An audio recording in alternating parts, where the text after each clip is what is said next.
një prej OJF-ve të Delina Ficos ka marrë 10 milion euro dhe di për çfarë?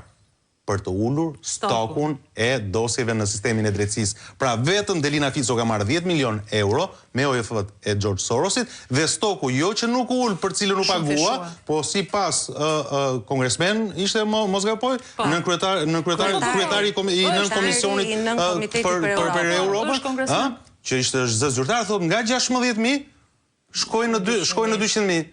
Pra, këto janë dy panoramat e mëdha. Por çfarë ndodhi për ne që njohim drejtësinë këtu? Janë momentet, u bë harta territoriale. Çfarë solli harta territoriale? Që ishte po prapë këshillim i këtyre dhe institucioneve, të cilat sot në atë kohë drejtoheshin nga juristë, nga personazhe, që sot kërkojnë prapë të bëhen të qëndrojnë pjesë e drejtësisë, mbyllën gjykatat në rang vendi dhe sollën këtë problem që u vra i ndjeri në sallën e gjyqit. Procesi vettingut i pamenduar me spat madhe dhe në mënyrë selektive.